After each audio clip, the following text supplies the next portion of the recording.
তাহলে আজকের আলোচনার বিষয় একদিকে আমার ত্রেতা যুগের ভগবান প্রভু রামচন্দ্র দয়াময়, অপরদিকে জনকনন্দিনী সীতা। তাহলে আজকে আমি যেহেতু নারী মিনতি পাল, সেই মিনতি পাল নাম বাদ দিয়া জনকনন্দিনী সীতা হইয়া আজকে প্রভু রামচন্দ্রের কাছে কিছু জিজ্ঞাসা করে যাব, দান সঠিকভাবে করবেন সমাধান। তাহলে তিনি হলেন ত্রেতা যুগের ভগবান, তাই না মা? কি বাবা, তাই তো? তাহলে আসবার কথা ছিল কি সত্য দাপর তেতা কলি, সত্য দাপর তেতা কলি, তা না হয়ে উল্টে আসলেন, মানে 1 2 3 হবে, তা না হয়ে 1 3 2 1 এরকম হয়ে গেল ব্যাপারটা। তাহলে ত্রেতা যুগের ভগবান হলেন আমার প্রভু রামচন্দ্র দয়াময়, সেই রামচন্দ্রকে নিয়েই কিছু আজকের আলোচনার বিষয়। তাহলে আজকে আমি সীতা, তোমাদের কাছে বাবা প্রথমেই ক্ষমা ভিক্ষা চাই, আমি সীতা হতে মা পারবো না, সীতা হবার যোগ্যতা আমার নাই। সীতা সামান্য নারী নয় গো, সীতা যিনি ছিলেন জনক নন্দিনী সীতা সামান্য নারী নয়, সেই সীতার ভূমিকায় আমি নিতে পারবো না, পাশের উকিল হই কিছু জিজ্ঞাসা করব। তাই গানে গানে যাই আর প্রভু দয়াময়ের কাছে একটু একটু করেই আমরা জানবো সবাই, যেগুলো আমাদের জানা নাই। কি বাবা, সেখান থেকে আজকে আলোচনা কি শুনবেন তো? এই আলোচনাটা শুনবেন তো? কি মায়েরা শুনবেন তো? কারা কারা হাত তুলবেন? হরে কৃষ্ণ, হরিবল হরিবল। যারা যারা হাত তুলেছেন আমি দেখে রেখেছি, কিন্তু একজন মা যদি উঠে পালান আমি কিন্তু আপনাদের পিছে পিছে গিয়ে টেনে ধরে নিয়ে আসবো। হ্যাঁ, নিজের মেয়ে যদি মনে করেন তাহলে থাকবেন, আর যদি মনে করে সতীনের মেয়ে বললো চলে যাই, কি সতীনের মেয়ে হলে চলে যাবেন, আর ভালো মানুষের বেটি যদি আপনারা হন থাকবেন বসে। আপনারা কিন্তু হাত তুলেছেন, থাকবো, নাইলে শুধু তেরি মেরি গান হবে কিন্তু। হরে কৃষ্ণ, হরি বল, জয় রাধে। তাহলে গানের সুরে ছন্দে যাই আর প্রভু দয়াময়ের কাছে একটু একটু করে জিজ্ঞাসা করবো। তাই কল্পনাতে আসরে গো আমি সীতা হয়ে দাঁড়াই,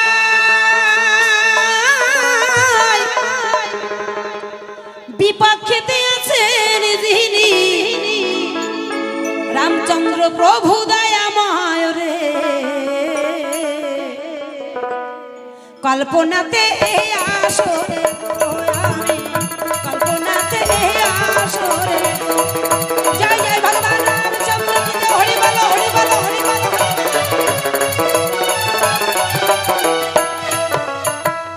শোনো শোনো ও দয়াময়, তোমারে জানাই তোমার কাছে কিছু কথা আমি জিজ্ঞাসা করি।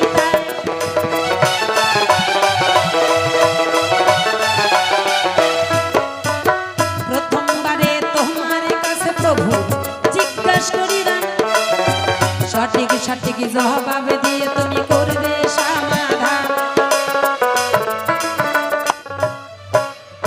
তুমি হলে ত্রেতা যুগের ভগবান, সর্বশাস্ত্রে পাই, সেইখান থেকে কিছু কথা আমি জানতে চাই।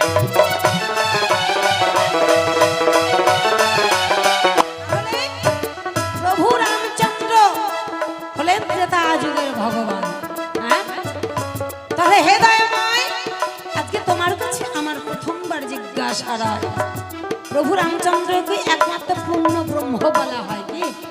পূর্ণ ভগবান যদি থেকে থাকে, প্রভু রামচন্দ্র দয়াময় হলেন পূর্ণ ভগবান। কিন্তু আমি বুঝে উঠতে পারি না মা, যে ভগবান কেমন করে পূর্ণ হলো। আস্তে একটা 1 টাকার নোট যদি বাবা ভাঙানো হয় তাহলে কি হবে? 4টে 25 পয়সা হবে, হবে না? 4টে 25 পয়সা। তাহলে সেই 1 টাকাটা আর পূর্ণ থাকলো? ভেঙে টুকরো টুকরো হয়ে গেল, কিন্তু 4 খণ্ডে খণ্ডিত হলো, 4টে 25 পয়সা হলো। তদ্রূপ হে প্রভু দয়াময়, তুমি কেমন করে পূর্ণ ভগবান হলে? তুমি 4 খণ্ডে খণ্ডিত হলে, হয়নি মা? 4 খণ্ডে কে কে? রাম, লক্ষ্মণ, ভরত, শত্রুঘ্ন, এই যে 4টি ভাই, 4 খণ্ডে খণ্ডিত হলো। তথাপিও তুমি নাকি পূর্ণ ভগবান। বেশ, তুমি ভগবান, বুঝলাম তুমি পূর্ণ ভগবান, কিন্তু তোমরা 4টি ভাই ভগবান যদি হতে হয় 4 ভাই হবা কি? 4 ভাই ভগবান হতে হবে। ওমা, আপনারা কেউ ভরতকে ভগবান বলেন? বলেন বাবা? বলেন না। লক্ষ্মণকে ভগবান বলেন? বলেন না। শত্রুঘ্নকে ভগবান বলেন? বলেন না। তাহলে কে? প্রভু রামচন্দ্র হলো একমাত্র ভগবান। তাহলে তিন ভাই কি পাপ করলো? তুমি ভগবান উপাধি পেলে, আর তিন ভাই ভগবান উপাধি পেল না কেন? ওদেরকে ভগবান বলে না কেন? কেন তাদের পুজো হয় না? তোমার একার পুজো হয়। হ্যাঁ, তুমি পূর্ণ ভগবান। তিন ভাই কি পাপ করলো দয়াময় আমার জানা নাই। এই কথাটি ভক্ত বিন্দু শ্রবণ করবেন, তাই একবার হরি বল, হরি বল, হরি বল, হরি বল। আর একটি কথা তোমার কাছে জানিবার বিষয়, এই কথাটি বলবে আমার প্রভু দয়াময়। আমা বনবাস হয়েছিল কার গো? বনবাস কার হয়েছিল? সীতার কিন্তু বনবাস হয় নাই। হয়েছিল বাবা? প্রথম সীতার বনবাস হয় নাই, মাতা কৈকেয়ীর চক্রান্তে বনবাস হলেন প্রভু দয়াময়, মানে আমার স্বামী। তাহলে স্বামী স্ত্রী দিলে মান তবে হয় ভজন আর সাধন। স্বামী যদি জলে যায়, স্ত্রীকেও বাবা জলে যেতে হয়, যারা সতী নারী হয়। হ্যাঁ, স্বামী যদি জলে যায়, স্ত্রীকেও জলে যেতে হয়। স্বামী যদি জঙ্গলে বসবাস করে, স্ত্রীকেও তার সঙ্গেই যেতে হয়। এটা হলো সতী নারীর পরিচয়। হ্যাঁ, স্বামী যদি আগুনে ঝাঁপ দেয়, সতী নারী যারা স্বামীর সঙ্গে সঙ্গে আগুনে ঝাঁপ দেবে তারা। কিন্তু সীতা দেবী কি করলেন? প্রভুর যখন বনবাস হলেন, মা সীতা কি করেছিলেন? স্বামীর বনবাস হবে, আমি কেমন করে ঘরে থাকবো? স্বামীকে নিয়ে তিনি বনবাসে গেলেন। হ্যাঁ, স্বামীর সঙ্গে বনবাসে গেলেন। কিন্তু দয়াময় লক্ষণের তো বনবাস হয় নাই। তুমি আমি দুজনে স্বামী স্ত্রী, আমরা দুজনাই যাব, কিন্তু লক্ষণকে কেন সঙ্গে নিয়ে গেল? এই কথাটি তোমার কাছে জানতে বাটে চাই, সঠিক সঠিক জবাব দেবে প্রভু দয়াময়। এই কয়েকটি কথা প্রথমবারে আমি জিজ্ঞাসা করি, কৃপা করে ও দয়াময় করবে সমাধান। আমি এই পর্যন্ত করি দাদা কান্তের শরীর, সাধমাদনে ভক্ত বিন্দু বলুন হরি হরি।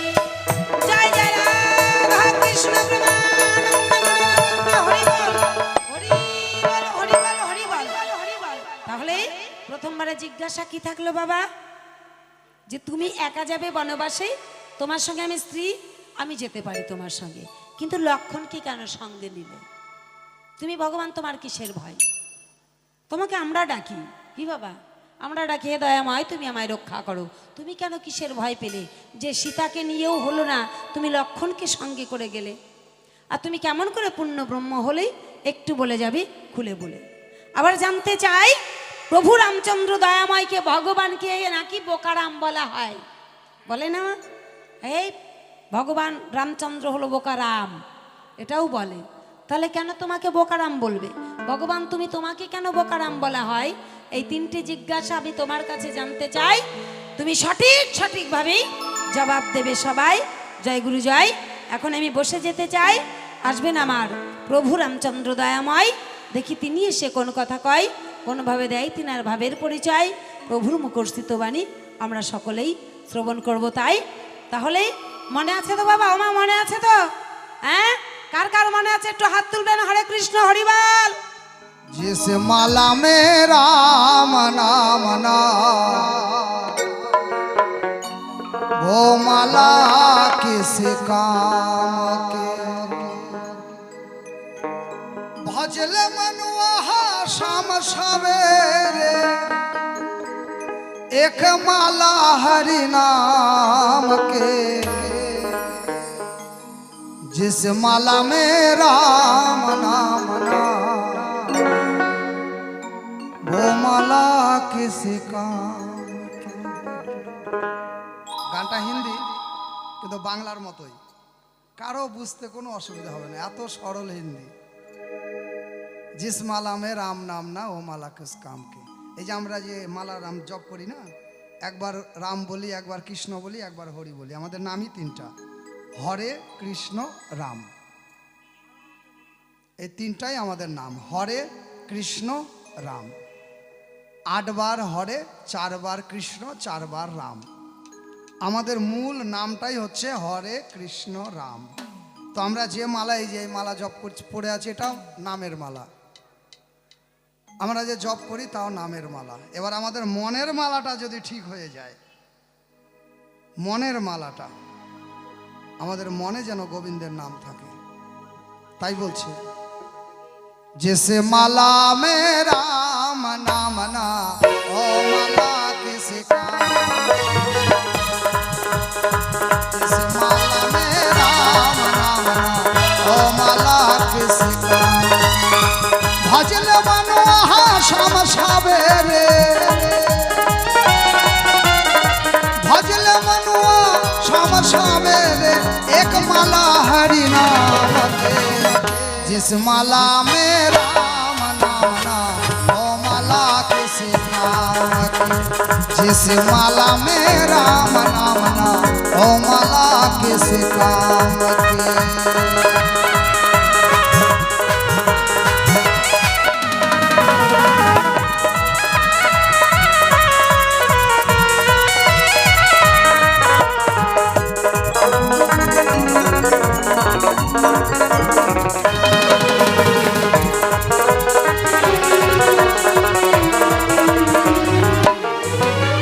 नयन दिया हरि दर्शन कर ले, कान दिया गुरु ज्ञान ले,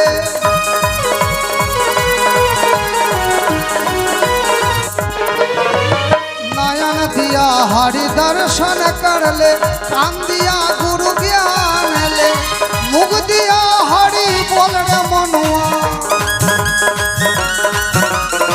मुख दिया हरि बोल रे मनुआ, बोलो सियावर राम रे, जिस माला में राम नाम ना ओ माला किसी काम, जिस माला में राम नाम ना ओ माला किसी काम की।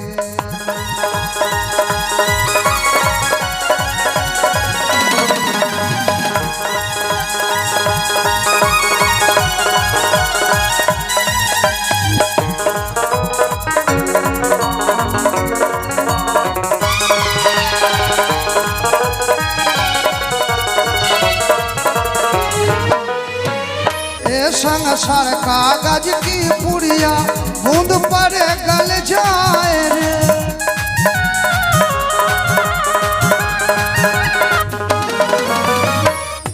बोलছে ये संसार कागज की पुड़िया बूंद पड़े गल जाए रे, মানে এই সংসারটা কাগজের পুড়িয়ার মতো, কাগজের প্যাকেটের মতো, বুঁদ পড়ে গল যায় রে। বুঁদ মানে জল, জলের ফোঁটাকে বলে বুঁদ।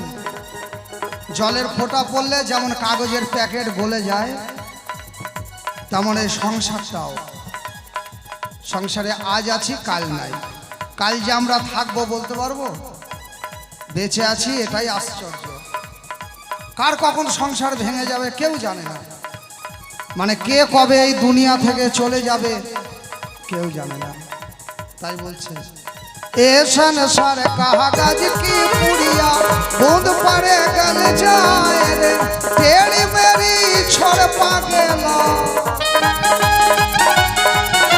तेरी मेरी छोड़ पागेला, धुन लगा हरि नाम के। তাই টেরা বেকা ছাড়ো, তেরি মেরি ছোড় পাগলা, তোমার আমার ছাড়ো সব তার। যে তেরি মেরি ছোড় পাগেলা, আবার বলছে টেড়ি মেরি ছোড় পাগেলা, মানে টেরা বেকা ছাড়ো, সোজা পথে চলো। ধুন লাগা হরি নাম কি, মুখে হরি নাম করো, হরি নাম ছাড়া গতি নাই। টেড়ি মেরি ছোড় পাগেলা, धुन लगा हरि नाम के, जिस माला में राम नाम ना हो माला किसी काम, जिस माला में राम नाम ना हो माला किसी काम। भजल मनोहा श्याम सावेरे, भजल मनोहा श्याम सावेरे, एक माला हरि नाम के, जिस माला में राम नाम ना ओ माला किसी काम, जिस माला में राम नाम ना जिस माला में राम नाम ना ओ माला किस काम की। রামচন্দ্র হইয়া এখন সভাতে দাঁড়ায়, বিপক্ষেতে সীতারানী তার জবাব দিয়া যায়। এক অংশে চার ভাই জন্ম নিয়াছিল, শোনো শোনো রাম নামে জীব কেন উদ্ধার হলো।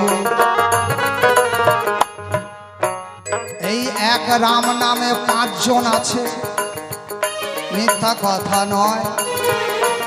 রাম লক্ষ্মণ ভরত শত্রুঘ্ন এবং সীতা নিজেও নামে রয়। প্রথম কে উদ্ধার হয়েছিল? প্রথম উদ্ধার হয়েছিল বাল্মীকি মুনি। রাম বলতে পারেনি। তখন নারদ মুনি আর ব্রহ্মা তাকে শিখিয়ে দিলেন যে তোমার এত পাপ করেছো রত্নাকর দস্যু, তুমি এত লুণ্ঠন ছিনতাই করেছো যে তোমার এই পাপ মুখে রাম নাম হচ্ছে না, তাই তুমি এটাকে উল্টায় নাও, অক্ষরটা উল্টায় নাও। রয়া আকার ম রাম, রয়া আকারটা আগে বলতে পারছে না, তাই বলছে এটা পরে বলো। তখন রাম থেকে উল্টালো হলো মরা। এই মরা মরা মরা মরা মরা মরা মরা করতে করতে রামও উচ্চারণ হলো। রাম থেকে হলো রাম, মরা রাম, মরা মরা মরা মরা মরা মরা রাম রাম রাম রাম, মরা মরা বলতে বলতে রাম রাম হলো। রাম লিখতে গেলে 5টা শব্দ লাগে ভালো, 5টা অক্ষর লাগে ভালো।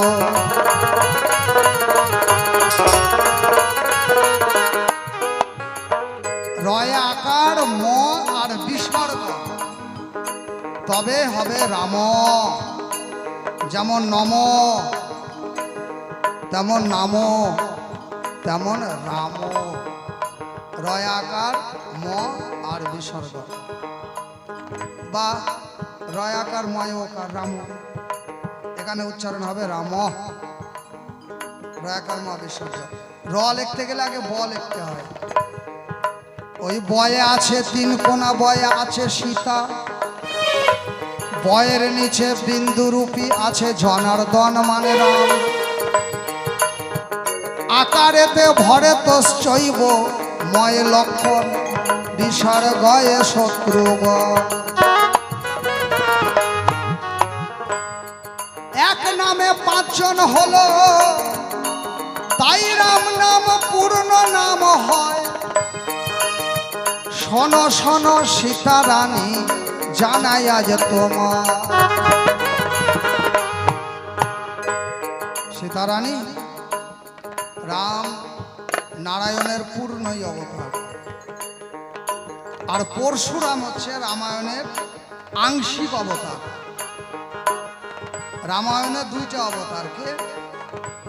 রাম নারায়ণের পূর্ণ অবতার হচ্ছে রাম, আর আংশিক অবতার হচ্ছে পরশুরাম। আর লক্ষণ হচ্ছে শেষ নাগের অবতার।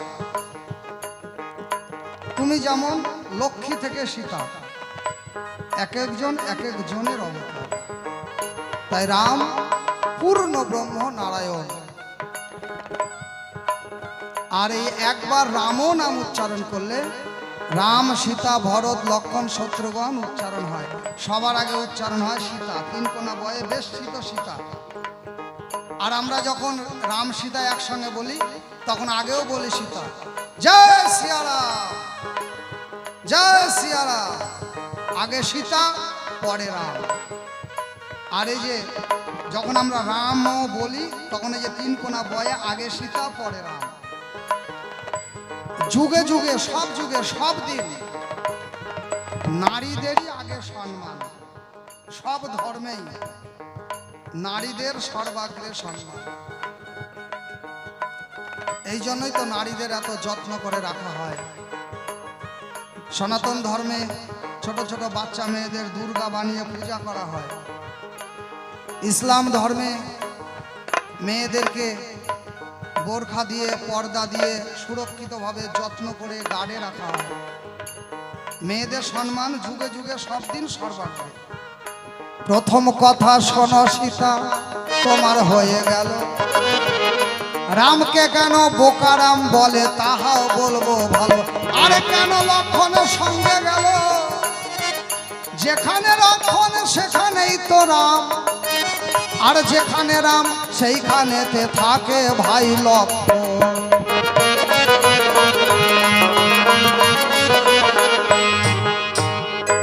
সত্য যুগে নারায়ণ একটা সাপ, নারায়ণ একটা সাপের বিছানা বানিয়ে শুয়ে আছে, লক্ষ্মী নারায়ণের চরণ সেবা করছে, আর সাপটা ফোনা করে নারায়ণকে ছায়া দিয়ে রেখেছে। এরকম একটা ছবি দেখা যায়, দেখেছেন? এটাকে বলা হয় নারায়ণ হচ্ছে অনন্ত শয্যায় আছে, মানে অনন্ত নাগের শয্যায় আছে। এই অনন্ত নাগটাই হচ্ছে লক্ষণ। আর লক্ষণ রামের সঙ্গে সবসময় থাকে কেন? এটা জন্মের সময় লক্ষণের মা কথা দিয়েছে। যখন রাজা দশরথ যজ্ঞ করেছিল, যজ্ঞ থেকে যজ্ঞ চড়ে উঠল, রাজা 3 রানীরে ভাগ করিয়া দিল।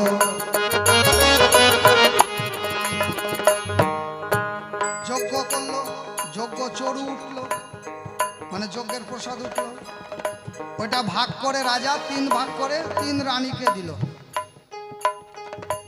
কিন্তু সুমিত্রা ছোট রানী, বড় রানী কৌশল্যা, মেজ রানী কইকেয়ী, ছোট রানী সুমিত্রা, সুমিত্রাকে দিল। সুমিত্রার হাতের পোশাকটা অটোমেটিক হাতের মধ্যে থেকে উদাও হয়ে গেল, গায়েব হয়ে গেল, নিশ্চিহ্ন হয়ে গেল। ওটা পবন দেব ওই পোশাকটাকে নিয়ে চলে গেল। বাবা, সেটা কোথায় নিয়ে গেল? ওই পোশাকটা পবন দেব নিয়ে গিয়ে মা অঞ্জনার গর্ভে দিল। আর ওই মা অঞ্জনার গর্ভে তখন ওই প্রসাদেই হনুমানের জন্ম হলো। হনুমান কিন্তু শিবের অবতার, রুদ্র অবতার শিব। হনুমান দুজনের অবতার, শিব আর হচ্ছে নারদমণি। যেমন আমাদের রাধা কৃষ্ণ 2 অঙ্গ 1 অঙ্গ হয়ে কৃষ্ণ, যেমন অর্জুন আর বিশাখা হয়ে রায় রামানন্দ, সেরকম 2 জনার অংশ, 2 অবতারে একজন, সেটা হচ্ছে বীর হনুমান। এবার সুমিত্রার হাতে নাই, বড় রানী খেতে যাবে, মেজ রানী খেতে যাবে, সুমিত্রা গিয়ে করজোর করে, ছোট রানী সুমিত্রা গিয়ে করজোর করে বড় দিদিরে কয়, দিদি আমার হাতের পোশাকটা নাই, আমাকে একটু দেখাই। তোরা সন্তানের জননী হবি, তোদের সন্তান হবে, তোদের মা বলে ডাকবে, তোরা মাতৃ সুখে আনন্দে তোদের বুক ভরে যাবে, আর আমার কোল শূন্য হয়ে থাকবে। আমি কোনোদিন মা ডাক শুনতে পাবো না রে দিদি, তাই একটু আমাকে কৃপা কর। পৃথিবীতে প্রত্যেক নারী, বিবাহিত নারীরাই মা হতে চায়। এই মাতৃ সুখ থেকে আমাকে বঞ্চিত করিস না। আমি কথা দিলাম আমার ছেলেরা কোনোদিন রাজ্য ভাগ নেবে না, রাজার কোনো ভাগ নেবে না, শুধু আমাকে মাতৃ সুখ থেকে বঞ্চিত করিস না। সুমিত্রা বলল, তোকে আমি দিতে পারি, কিন্তু তোকে কথা দিতে হবে, তোর ছেলে যদি হয়, এই প্রসাদকে যে তোর ছেলে হবে, সেই ছেলে আমার ছেলের দাসত্ব করবে। কথা দে, যদি কথা দিস তাহলে দিব। বললো তথাস্তু, তাই হবে, তোমার ছেলেরই দাসত্ব করবে, কিন্তু আমি যেন মা ডাক শুনতে পাই। ভাগ করে দিল, বড় রানী দিয়ে দিল। এবার ছোট রানী, মেজ রানী কইকেয়ী ভাবছে যে কৌশল্যার ছেলে হবে, একটা বিনা মায়নার চাকর পাবে। কি তোর সুমিত্রার যে ছেলে হবে রামের দাসত্ব করবে, তাহলে আমার যে ছেলে হবে, আমি যদি একটু সুমিত্রাকে দিই, তার একটা যদি ছেলে হয়, তাহলে আমার ছেলেরও দাসত্ব করবে। এই জন্য ওই আবার একটু দিল, দিয়ে বলে আমিও তোকে দিলাম, তোর ছেলে হবে, আমারও ছেলের দাসত্ব করতে হবে। সুমিত্রা বলে তথাস্তু দিদি, সেটাই তোমার হবে। আমায় মাসুক থেকে বঞ্চিত করলে না, ধন্যবাদ লবে।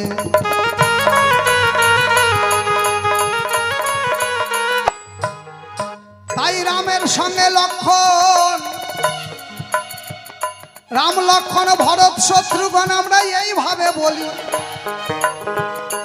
রামের পরে জন্ম হয়েছিল ভরতের, রাম বড় আর ভরত হচ্ছে মেজ, লক্ষণ হচ্ছে সেজ, আর ছোট হচ্ছে শত্রুঘ্ন। কিন্তু আমরা তাই বলি, আমরা বলি যে রাম লক্ষণ ভরত শত্রুঘ্ন। কি আপনারা এরকম বলেন কি না?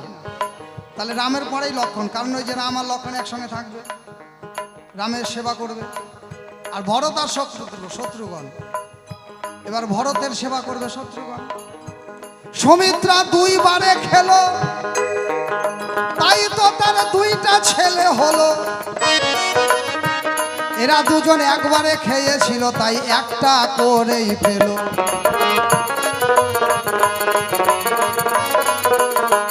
এই তো তোমার পরের কথার জবাব মিটে যায়। রামের বউ সীতা দেবী রামের সঙ্গে বনবাসে যায়, আর লক্ষণের বউ উর্মিলা 14 বছর ঘুমায় কাটায় দিল। জেগেছিল না, কিন্তু ঘুমিয়েছিল 14 বছর। লক্ষণও বনবাসে গেল, আর এই যে লক্ষণের বউ উর্মিলা ঘুম দিল। স্বামী বনবাস থেকে আসলো, তারপরে ঘুম থেকে উঠলো, উঠে আবার স্বামীকে সামনে পেল। আচ্ছা বলেন বাবা, আপনি খেয়ে দিয়ে যদি ঘুমান, আর ঘুম থেকে উঠে যদি আবার পরের দিনে নতুন সকাল দেখতে পান, কাজকর্মে যান, ছেলে পেলে বউ বাচ্চা সব সামনে থাকে, তাহলে আপনার ঘুমের মধ্যে কি গেল? আপনার ওটা ভেবে আর মনে করে লাভ আছে? লাভ নাই। আপনি ঘুমিয়েছিলেন, ঘুম থেকে উঠে দেখলেন আপনার বড়ও আছে, আপনার সংসারও আছে, আপনার ঘুমানোর আগে যা যা ছিল ঘুম থেকে ওটা তাই সবই পরিপূর্ণ পেলেন, কোনো খামতি নাই। এইভাবে উর্মিলার জীবন পার হয়েছিল। উর্মিলার কোনো কষ্টই হয় না, কারণ সে তো মহা সুখে ঘুমাইছিল। সুখ মানুষের জীবনের, ঘুম মানুষের জীবনের পরম সুখ হয়। ঘুম হচ্ছে জীবনের পরম সুখ। যাদের ঘুম হয় না চোখে, তারাই জানে না ঘুমানোর কি যন্ত্রণা। হরিবল হরিবল। এই তো তোমার পরের কথার জবাব মেটে যায়। বোকারা আমা কেন বলে, একটু বলে যাই সভা।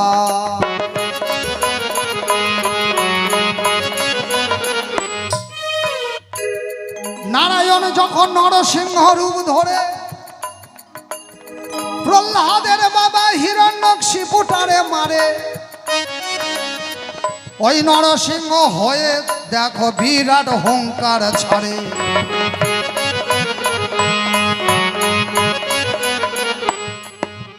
যখন নারায়ণ নরসিংহ রূপ ধরেছিল, তখন সিংহের একটা গর্জন আছে, এমন জোরে গর্জন করেছিল, তার গর্জনে ধরাধাম কেঁপে গিয়েছিল সেদিন।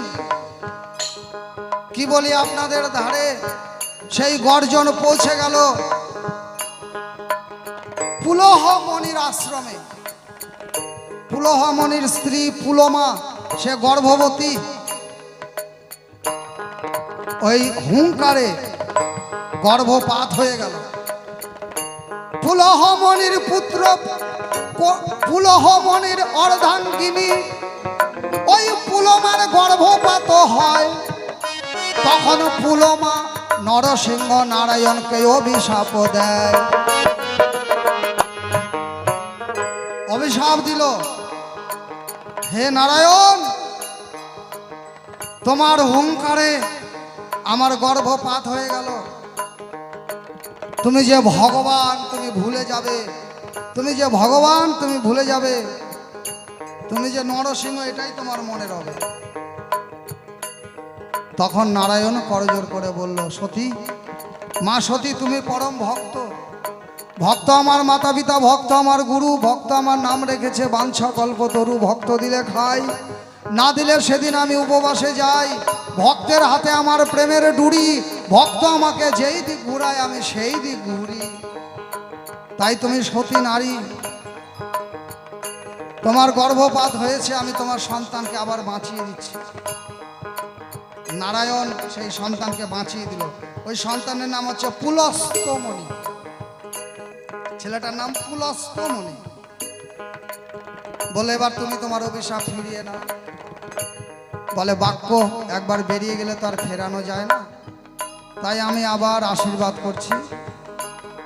তুমি যখন মাটিতে পা দিবে তখন তোমার মনে থাকবে না তুমি ভগবান, কিন্তু যখনই মাটির উপরে শূন্যে উঠবে, যেমন খাটে উঠবে, রথে উঠবে, অশ্বে উঠবে, তখনই তুমি তোমার নিজের স্বরূপ জানতে পারবে।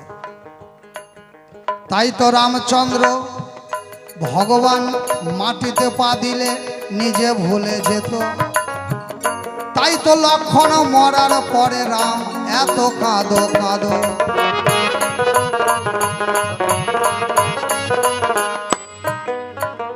সীতা হারিয়ে কি রাম এত কাঁদতো? যদি নিজে বুঝতে পারতো আমি ভগবান, এটা লীলা হচ্ছে,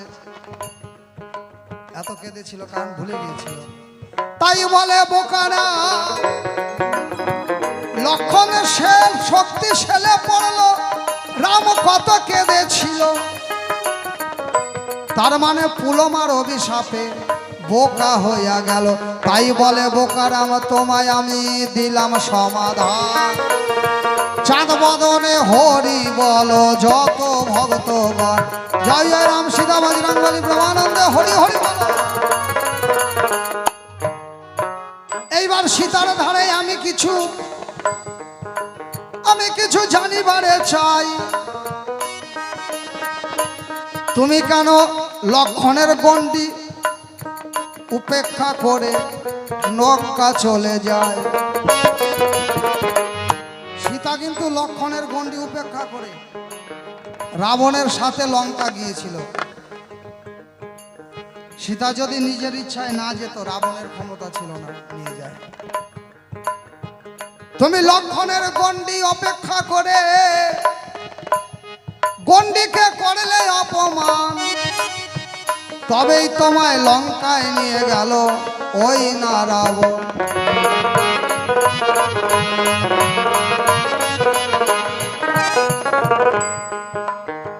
এই একটা কারণ কেন উপেক্ষা করে গেলে। তুমি যদি ওই গণ্ডি পান না হতে রাবণ নিতে পারতো না। তারপরে তুমি যদি নিজের ইচ্ছায় না যেতে, রাবণের ক্ষমতা আছে। আচ্ছা, পরের কথাটা আগে বলে দিই, পরের কথাটা আগে বলি। সীতা কিভাবে এই ধরাধাম থেকে গিয়েছিল জানা আছে? সীতা কিভাবে গিয়েছিল? না, সীতার পাতাল প্রবেশ হয়েছিল, তাই কি না? সীতা মাটিকে বলল, মা মাটি তুমি ফেটে দুভাগ হয়ে যাও, আমি পাতালে প্রবেশ করব। মাটি ফেটে দুভাগ হয়ে গেল, সীতা পাতালে ঢুকে গেল। এটা পরের কথা, আগে বলছি বোঝানোর জন্য। তাহলে সীতা যখন রাবণ তোমাকে এসে চুলের মুঠি ধরে রথে টেনে তুললো, তুমি যদি রাবণকে বলতে, ওরে রাবণ তুই ফেটে দুভাগ হয়ে যা, ওরে রথ ফেটে দুভাগ হয়ে যা, ওরে রাবণের রথ ভস্ম হয়ে যা, ওরে রাবণ তুই ধ্বংস হয়ে যা, তাই হতো। যার মুখের কথায় মাটি ফাটতে পারে, সে যদি একবার অভিশাপ দিত, পুরে ভস্ম হয়ে যেত কিনা? তাহলে তুমি নিজের ইচ্ছায় গেলে। কেন গেলে? আমায় দিবে বলে। যখন তুমি লঙ্কায় গেলে তোমার শরীরের অষ্টয় অলঙ্কার, কিন্তু যখন বনবাসে এলে শরীর ছিল পরিষ্কার। যখন সীতা, মনে রাখবেন, যখন সীতা বনবাসে যায়, রাম লক্ষণ যখন বনবাসে যায়, তখন তাদের পোশাক ছিল গেরুয়া বসন, রামচন্দ্রের পরনে ছিল গেরুয়া ধুতি, গেরুয়া গলবস্ত্র, আর গলায় ছিল রুদ্রাক্ষের মালা। সীতারানীরও গলায় ছিল রুদ্রাক্ষের মালা, গেরুয়া শাড়ি, গেরুয়া ব্লাউজ, আর এলো চুলে। কোনো প্রসাধনী ছিল না। কিন্তু যখন রাবণ সীতাকে নিয়ে যায় লঙ্কায়, গেল খালি গায়ে, কোনো অলংকার ছিল না। কিন্তু রাবণ যখন লঙ্কাতে নিয়ে যায় রথে করে, তখন সীতা কানের দুল, নাকের ফুল, হাতের বালা, পায়ের তোড়া, কোমরের বিছা, এই অষ্ট অঙ্গের অষ্ট অলংকার ছিটাতে ছিটাতে যায়। তাহলে তুমি অলংকারগুলো পেলে কোথায়? যখন তুমি আমার সঙ্গে প্রথমে বনে আসো, তোমার শরীরে কোনো অলংকার ছিল না। এই তো তোমার কাছে আমার রইল জিজ্ঞাসা, সঠিক সঠিক জবাব দিও মনেরই মতো।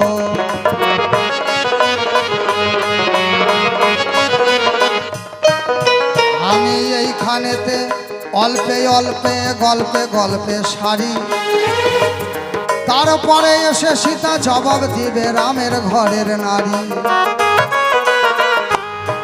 তবে থাক, আর প্রথমবারে বলবো না গল্পের মধ্যে ছেড়ে যাই কাব্য আলোচনা।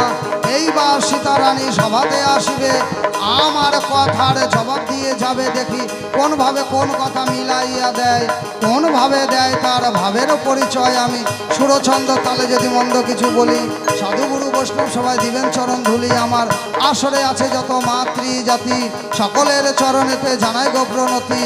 আছে কমিটির যত ভক্তজন, তারাই আসল জ্ঞানের মহাজন, তাদের চরণেতে জানাই আমি শত শত প্রণাম বলি। থাক, আর বেশি কথা বলবো না গল্পের মধ্যে ছেড়ে গেলাম কাব্যই আলোচনা।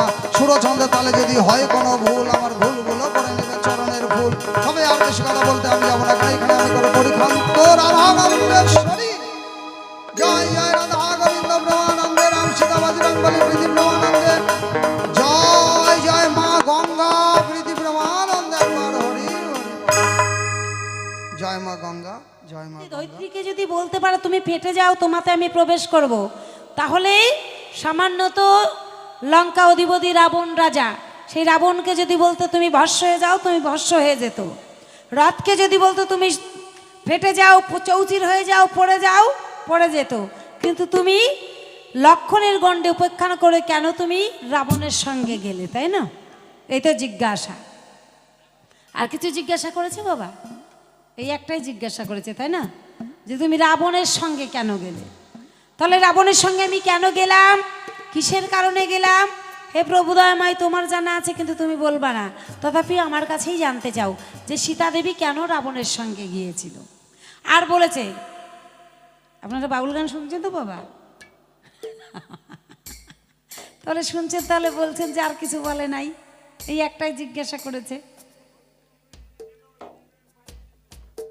হ্যাঁ আমা, আর কিছু বলে নাই বলছে তো নাকি? ভগবান তুমি বিষ খাও, আমি মরি।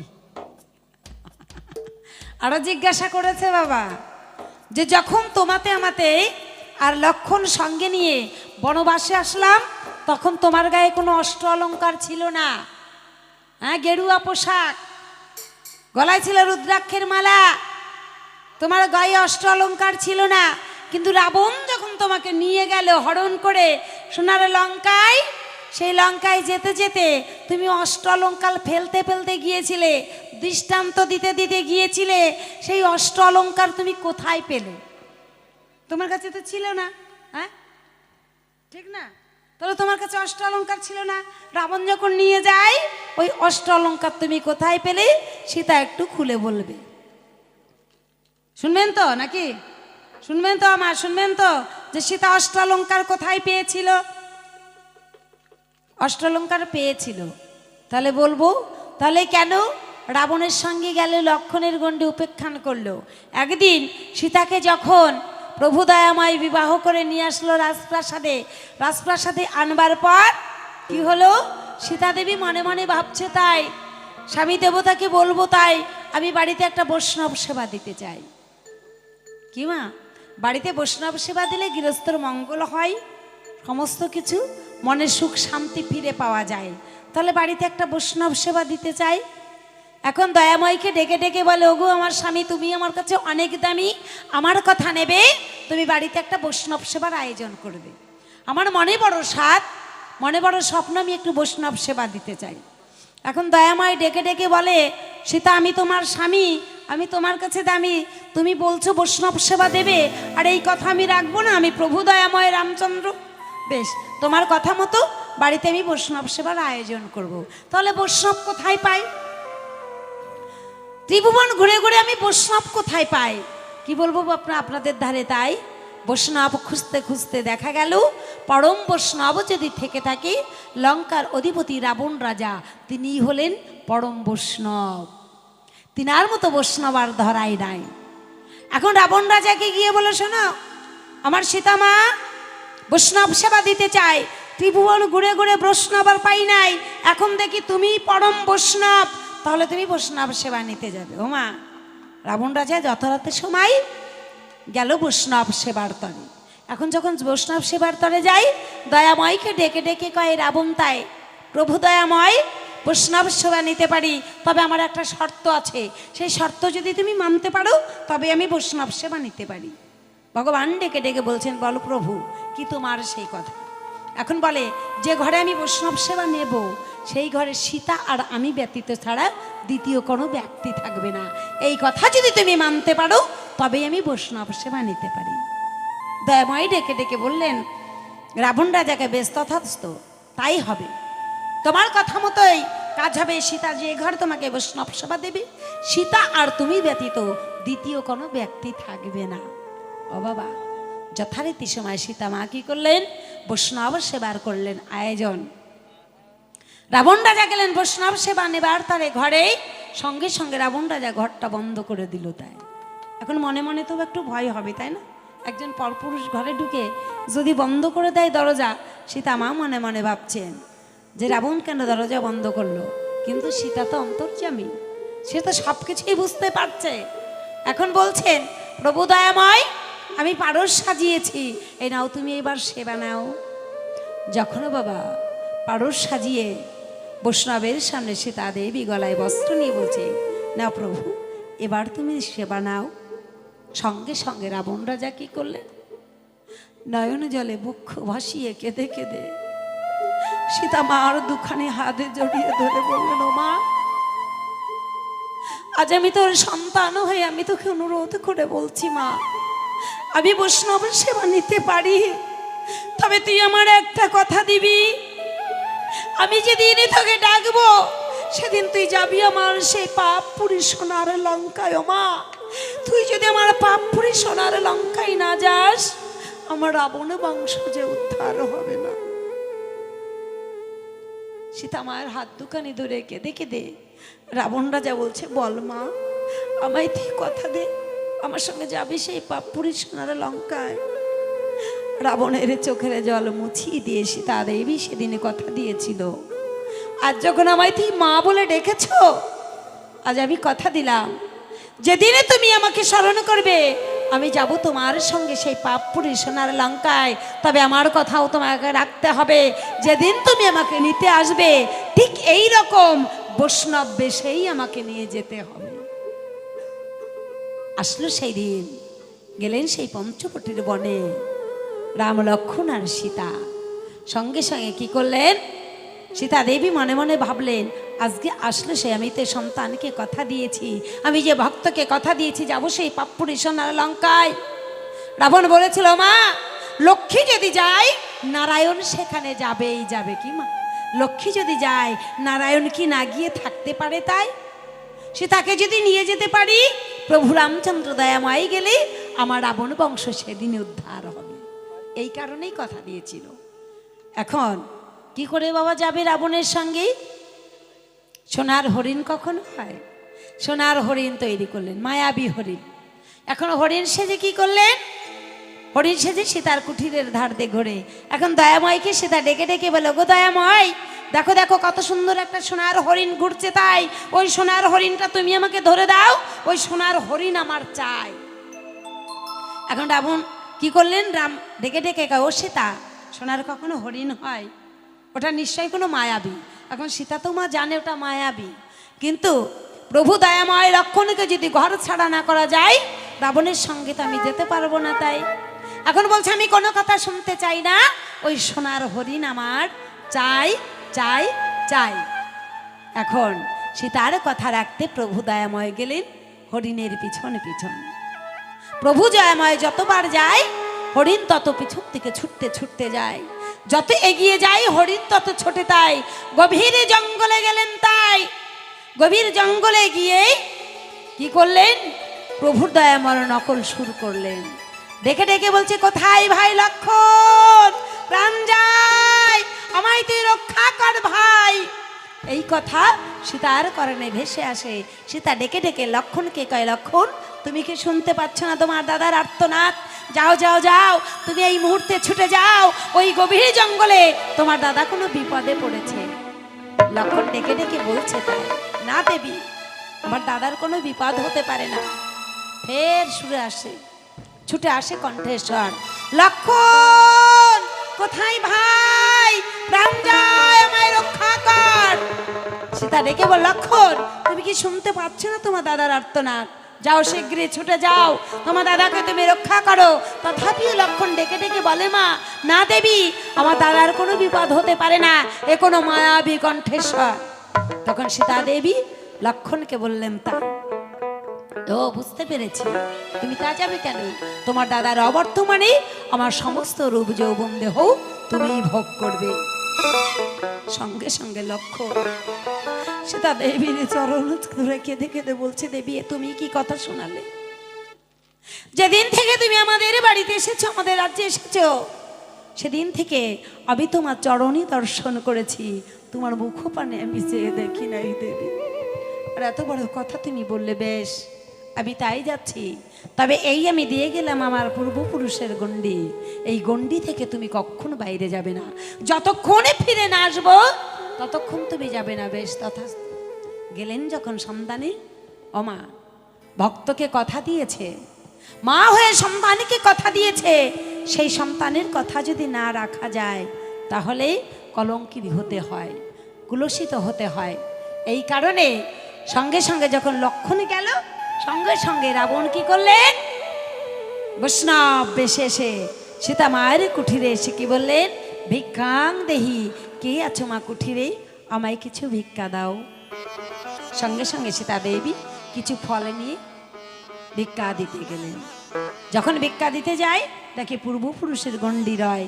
সঙ্গে সঙ্গে ডেকে ডেকে বলে, না মা, ওই গণ্ডির ভিতরে কি তো আমি ভিক্ষা নিতে পারবো না, ভিক্ষা যদি দিতে হয় তুমি এই গণ্ডির বাইরে এসে দাও। প্রভু দয়াময় বলে গেছে, রাবণ রাজা নাকি সীতার চুলের মুঠি ধরে নিয়ে গিয়েছিল। ও বাবা, সত্যি সীতাকে স্পর্শ পর্যন্ত করে নাই রাবণ, সীতাকে স্পর্শ পর্যন্ত করে নাই। চুলের মুঠি ধরা তো দূরের কথা, সীতাকে স্পর্শ করে নাই। তুমি বলেছ সীতা যদি ইচ্ছা করত কনিষ্ঠ আঙুল দিয়ে যদি রথকে ধাক্কা মারত, রথ ভেঙে চুরমার হয়ে যেত, কিন্তু তা তো করবে না। কেন? সে যে কথা দিয়েছিল। সঙ্গে সঙ্গে সীতা দেবী নিজেই রথের লাগাম ধরলেন, নিজে রথের লাগাম ধরে গেলেন সেই লঙ্কায়। কি মা, রাবণ কখনো সীতার চুলের মুঠি ধরে নাই বাবা, হ্যাঁ? আর বলে গেছো এই কারণেই মা কি করলেন?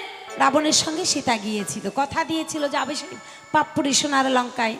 এই কারণেই রাবণের সঙ্গে সীতা গিয়েছিল। তাহলে অষ্টালঙ্কার কোথায় পেল? হ্যাঁ, অষ্টালঙ্কার পেয়েছিল কোথায়? সতী অনুসূয়া ছিলেন, তাই না?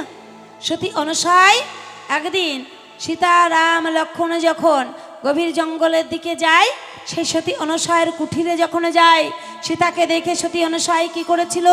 মেয়ে বলে জেনেছিল, সুন্দরভাবে তার অষ্ট অলঙ্কার দিয়ে সাজিয়েছিল সীতা দেবীকে। কে? সতী অনুসূয়া। সেই অষ্ট অলঙ্কার সীতা দেবী গচ্ছিত রেখেছিল কাছে, এটা দান করেছিল, যৌতুক দিয়েছিল। কে? সতী অনুসূয়া মেয়ে বলে, জামাই বলে মেনেছিল রামকে আর সীতাকে। এখন সেই যৌতুক হিসাবে সতী অনুসূয়া কিছু গহনা দিয়েছিল সীতা দেবীকে। সেই গহনাগাটি যত্ন সহকারে রেখে দিয়েছিল সীতা। যেদিন হরণ করে নিয়ে যায়, রাবণের সঙ্গে যায়, দৃষ্টান্ত দিয়েছিল সেই অষ্ট অলঙ্কার ফেলতে ফেলতে গিয়েছিল যে এই দৃষ্টান্ত দেখে দেখি লঙ্কায় যাবে। তাহলে গহনা কোথায় পেয়েছিল মা? সীতা তো পায়নি, ছিল না গহনা, সে তো বনচারী বেশে এসেছিল, তার কাছে অষ্টালঙ্কার ছিল না। সতী অনুসূয়া দিয়েছিল গহনাগুলোকে মা সীতা দেবীকে। সেই গহনায় ফেলতে ফেলতে গিয়েছিল।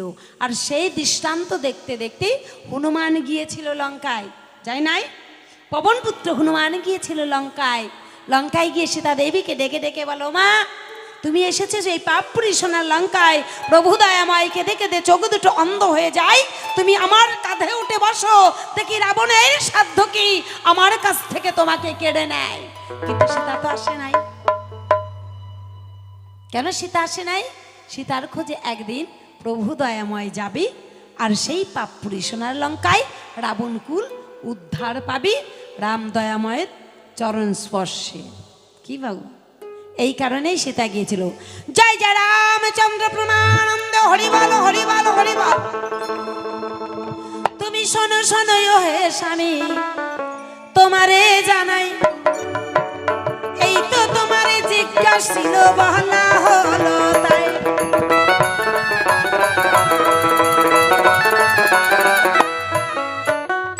যা যা ছিলাম জিজ্ঞাসা ছিল করলাম সমাধান, এইবার তোমার কাছে একটা কথা জিজ্ঞাসা করি দান।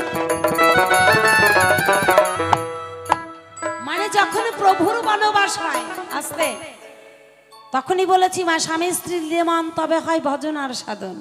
প্রভুর যখন বনবাস হয় তখন সীতা গিয়েছিল তোমার সঙ্গে, যে স্বামী গেছে বনবাসে, আমি কেমন করে ঘরে থাকি, আমি থাকবো না। এই কারণে স্বামীর সঙ্গে বনবাসে গিয়েছিল সীতা। কিন্তু একদিন আমরা শাস্ত্রের পাতায় পাই সীতারও বনবাস হয়েছিল, হয় নাই বাবা? সীতারও কিন্তু বনবাস হয়েছিল। তাই তোমার কাছে জানতে চাই ও দয়াময়, আমি তোমার সঙ্গে গিয়েছিলাম বনবাসে, কিন্তু তুমি তো আমার সঙ্গে গেলে না। সেদিন সীতাকে একাই বনবাসে যেতে হয়েছিল, কলঙ্কানি দ্বিচারিণী আখ্যানি বনে যেতে হয়েছিল। তুমি কেন আমার সঙ্গে যাও নাই? সেদিন কিন্তু যাই নাই। এই একটা কথাই প্রভু দয়াময়ের কাছে আমার জিজ্ঞাসা রায়। তাই ছোট্ট একটা গান গাই, গান গেয়ে প্রভু দয়াময়কে পাঠাবো। কিছু অনুরোধের গান রয়েছে, অবশ্যই গাইব। এই রাত্রে বাবা বিজয় সরকারের গান অনুরোধ রয়েছে, অবশ্যই কালকে যদি বেঁচে থাকি গিয়ে শোনাবো বাবা। জয় রাধে জয় রাধে।